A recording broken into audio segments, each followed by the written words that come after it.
Peuple de France et du monde, je viens vers vous pour faire appel à votre bon sens. Hommes et femmes de la Terre, écoutez la souffrance de notre planète. Bientôt toutes nos sources d'eau seront empoisonnées. Le dernier arbre aura été coupé. Et nous prendrons conscience trop tard que l'argent ne nous nourrit pas. Nos dirigeants politiques nous ont menti, trahis, et nous sommes tous victimes d'un esclavage financier depuis bien trop d'années. Tellement d'années qu'il m'a fallu chercher l'origine de la faille de notre nation actuelle dans les livres d'histoire. La conclusion est claire, laissez-moi vous l'expliquer. La République fut créée sur la base des écrits de Machiavel, au milieu du XVIIIe siècle. Je cite. La République garantit le pouvoir par la corruption. Celui qui détiendrait l'argent aurait donc tous les pouvoirs, si les nations adoptaient la République. Le message du livre de Machiavel le Prince est que les lois et la moralité sont des fictions qui ne s'appliquent en aucune manière au roi et au pape. Que de tels dirigeants doivent utiliser la ruse, le subterfuge ainsi que tous les moyens de violence et du crime pour se maintenir sur le trône. Ils se trouvent aujourd'hui à la tête des États, tout en se faisant passer pour des personnes justes et pures. Depuis toujours, ceux qui n'ont aucune valeur morale, aucune éthique, aucun scrupule, sortent toujours vainqueurs. La République est le système idéal pour favoriser l'ascension des moins pourvus de ses qualités humaines. D'autant plus, si les candidats sont d'abord sélectionnés, selon ces critères de dénuement à l'intérieur de sociétés occultes qui gèrent les partis politiques et le système financier. Celui qui ment le plus, fait le plus de fausses promesses, gagne toujours face à celui qui tente de ne pas trop tromper ses électeurs. Le raisonnement est parfaitement juste. La République est un système garantissant la corruption, et donc la possibilité d'utiliser les dirigeants pour manipuler le peuple, mais aussi d'établir les lois, assurant la continuité de cette République, garante du pouvoir dans l'ombre, et enfin, favoriser les intérêts de ceux qui participent à l'asservissement du peuple. Après 2 guerres mondiales, ils ont réussi à imposer sur presque toute la planète un système qui leur permet de contrôler la vie politique et économique de chaque pays. Peuple de France et du monde, voici la faille de notre nation actuelle, comme celle de nombreuses autres nations. Il est vital qu'une opposition s'élève contre le principe de la République, qui garantit la continuité de leur plan, et le remplace par un autre mode de gestion de la société. La technique employée, pour obliger les dirigeants d'un pays à imposer au peuple la crise financière, pour le contraindre à accepter la vente des activités vitales du pays, telles que les compagnies des eaux, d'électricité, d'aviation, les compagnies pétrolières, les banques et j'en passe. Cela se nomme la corruption.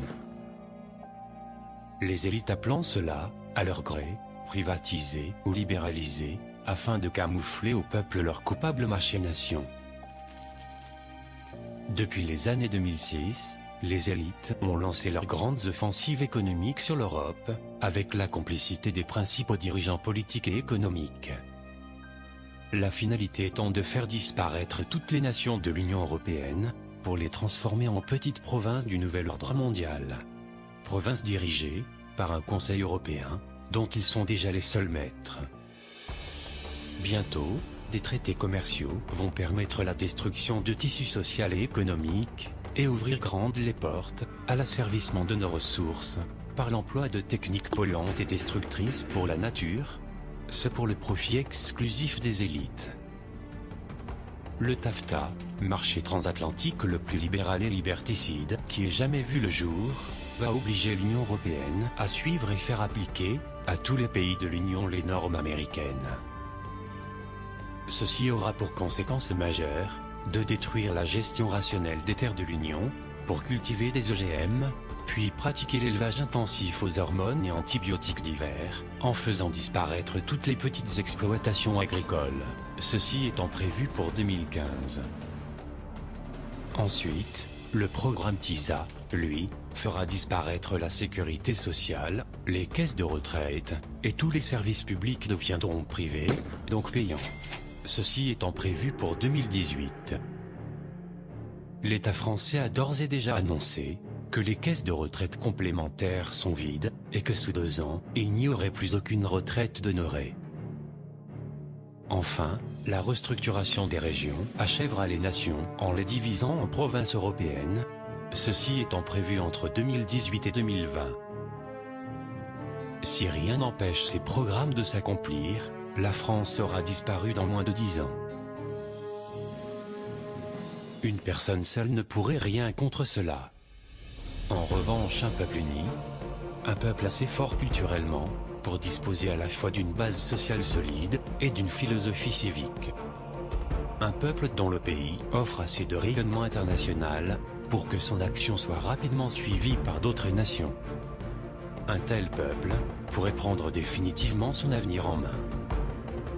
Vous, Français, qui refusez ce nouvel ordre mondial, vous qui voulez conserver identité et indépendance, vous qui souhaitez établir vos propres valeurs, votre propre mode de vie, vos propres lois et enfin retrouver votre dignité. Vous, Français, qui jugez que la prospérité de la France ne devrait pas profiter qu'aux seuls banquiers et politiciens.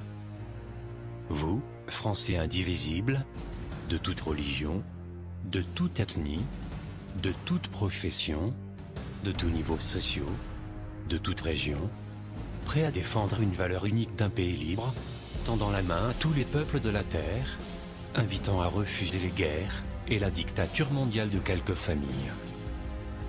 À vous tous. Rendez-vous le 14 juillet 2015, à Paris, place de la Concorde à 10 h.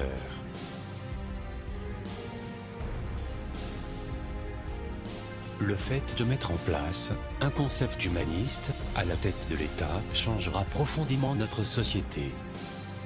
Les effets s'en feront sentir immédiatement, comme par exemple la disparition de la précarité financière, donc de la pauvreté, des sans domicile fixe, des restos du cœur, et bien d'autres.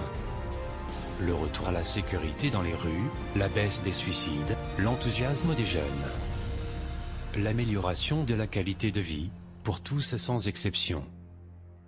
Car dans un premier temps, le gouvernement provisoire va se concentrer à procéder à la suspension des contraintes les plus lourdes, pendant que le peuple travaille à la rédaction de sa nouvelle constitution.